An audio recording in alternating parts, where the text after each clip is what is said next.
Coming up tonight on YCN News, retired Americans face new online scams. The New Hampshire Department of Safety maps 911 addresses. And Mike Pizzone has rain-out reschedules in high school softball action. For more news, weather, and sports, it's time for YCN News, your local view.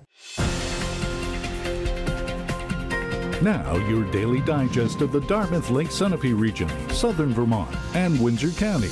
News, sports, weather, and all that is happening in our area. The news on YCN, your local view. Good evening. It's Wednesday, June 10th. I'm Laura James. Welcome to YCN News.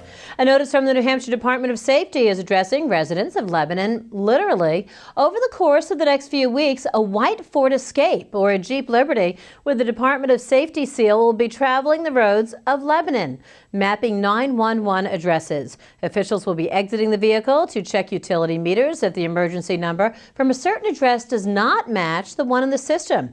Residents of Lebanon are asked to please post address information of their home or business if it is not yet listed. Well, no one is safe from online scams and romance scammers. They found a new target to prey upon: retired Americans. Today, the American Association of Retired Persons, Vermont, asked the online dating industry to install more efficient online security measures to protect its users, which includes members of the AARP.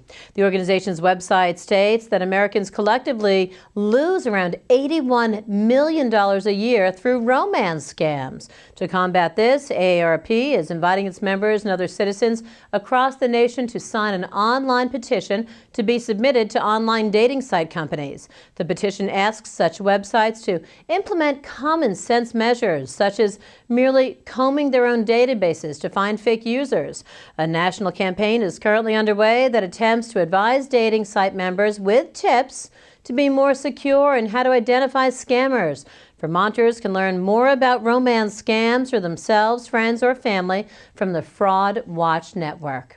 Now, across the border in New Hampshire, the court system announces a new method to fill out guardianships. It's launching later this month in Brentwood and Laconia, New Hampshire. In a news release, the New Hampshire Judicial Branch announced that it has created a new pilot program for filling out guardianships online as part of the Family and Probate Division of the Circuit Court. The new method was built in light of the success of its current program for filing small claims cases, which began in 2014. Officials say they're hopeful the new online method for guardianships will be just as successful as the program for small claims cases. Each year, around 2,800 petitions are filed, and court administrators hope to have them all listed online by the end of 2015. Well, coming up next on YCN News, Claremont schools assess how students are graded. The town of Hartford, Vermont debates charges for trash pickup and a photographic display to brighten your evening. And we'll have a look at sports and events around the region, all when YCN News returns. The YCN News continues in a moment.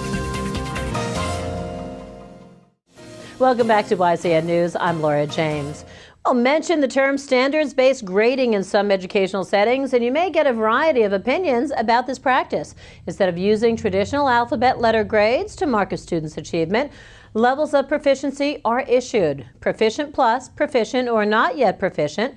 Parents and students found the new grading method used in the SIU 6 school system vague and unsettling. Claremont, Unity, and Cornish comprise SAU 6. The practice will remain in place, yet some fine-tuning will be done on report cards issued to students in grades K through 8, reports the Eagle Times. Federal Fund Director for the SAU 6, Corey LeClaire, told school board members in all three towns the standards-based grading is a model for reporting where skills for successful learning are separate from academic grades. Working independently, putting in effort, these are areas where an A or a B or a C just don't work. But using a level of proficiency does. And LeClaire says moving away from letter grading means fewer comparisons about kids by kids and adults. Well, even in our daily routines, a photo can transport us to another place and time. YCN's Lisa Connell explains. Every picture tells a story. Yes, it's true. And every picture has a backstory, too. The path that led to this photo being hung inside the Claremont Savings Bank Community Center began months ago when local photographer and Claremont resident Bill Binder snapped the shutter on a Canon T3 Rebel at just the right moment. Just as this image implies, this Claremont Parks and Rec event was meant to be a color fun run. And this one is my favorite out of all of that. You can see the dust just about reaching the top of where it's going, and the runners are starting to take off. And by the time they got back, everybody was just covered with that dust. Binder, a retired city firefighter, brings an uncanny knack for being in the right place at the right time. Combined with an innate gift for composition, his photographs show the beauty and history of this region. That bowstring bridge right there, that's a very historical bridge. There's only 3 of those in the United States. Wow. And this is the only one that is still in the place that it was made for. Binder always keeps a camera with him. Always. He shoots photos of whatever catches his eye. Fortunately for us, we are the beneficiary of his skills. Through his eyes, we see more of the world around us. For YCN News, I'm Lisa Connell. Binder donated to the city 2 of his photos, the color explosion and a picture of an event held outside the Visitor Center on North Street. Well, the town of Hartford is talking trash and how residents should be charged for curbside pickup. The town is considering an ordinance that would make it mandatory for trash removers to charge residents based on how much trash is actually picked up. Act 148 of Vermont legislation requires towns to use variable pricing systems for trash pickup, barring haulers from using a flat fee for each residence. The state is requiring Hartford to apply the new fee system by July 1st, which takes into account how many bags are picked up instead of the exact weight or volume of the trash, according to the Valley News. As of that date, recyclables must also be sorted out from the trash and set aside in separate bags. Those will be removed for free as part of the program that was approved in March. The Hartford Select Board is currently discussing the new ordinance and is pending approval at the board's next meeting coming up on June 23rd.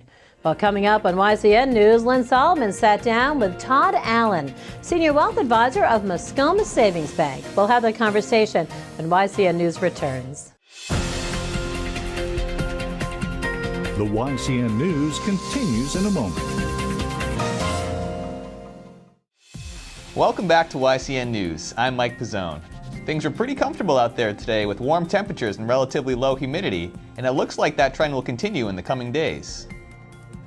Clouds will increase into the evening hours tonight, bringing with them a 30% chance for showers overnight.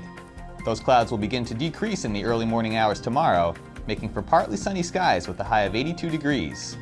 Skies will remain partly cloudy after sunset with winds of up to 5 miles per hour and temperatures bottoming out at about 55 degrees. Friday will be another warm one with mostly sunny skies and a high of 83 during the day, before falling to around 58 Friday evening.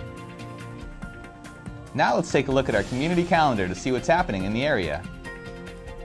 The Ladies Auxiliary of the Croydon Fire Department will hold its weekly bingo night tomorrow at 6:30 p.m. at the Claremont Senior Center off Maple Avenue. Doors open at 4:30 and games are open to anyone ages 18 or older. The Bellows Falls Farmers Market will be held Friday from 4 to 7 p.m. on Canal Street in downtown Bellows Falls, Vermont. The market will be held rain or shine and include fresh produce, beef, coffee, and much more. The Sunapee Seniors Indoor Yard Sale will be held Saturday from 9 a.m. until 1 p.m. at the Methodist Church on Route 11 in Sunapee, New Hampshire. There will be a large variety of items on hand, so be sure to stop by. Well, we don't have any scores to report today, as all 4 of yesterday's playoff games were postponed because of rain and passing storms. The third-ranked Springfield softball team will have to wait another day to try and clinch a spot in the Division II title game for the first time since 2011, as thunder and torrential rain forced umpires to postpone yesterday's semifinal in the top of the second inning. Neither team recorded a hit in the first, with Cosmos ace Jade Twombly retiring 7-seeded Randolph in order to start things off. But the Ghosts responded in the home half of the inning with 3 straight strikeouts. Springfield induced a pair of quickouts to begin the second with help from this grounder back to the circle, but umpires halted things shortly after with thunder in the area. Both sides were hopeful to pick things back up after a brief delay, but heavy rains flooded the field and parking lot, forcing the game to be postponed until tomorrow at 4 p.m.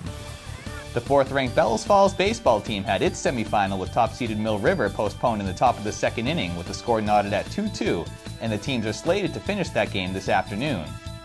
Over in Windsor, the 6th-ranked softball team was fortunate enough to have their semifinal with 2nd-ranked Richford postponed before having to make the trek to the Canadian border, with that game being delayed until today.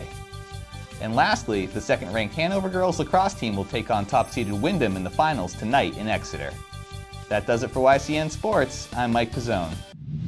Thanks, Mike. Coming up tomorrow, he will have highlights from 2 games up in Plymouth, New Hampshire.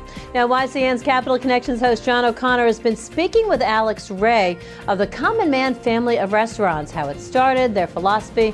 We'll have part 3 of that interview when YCN News continues. The YCN News continues in a moment.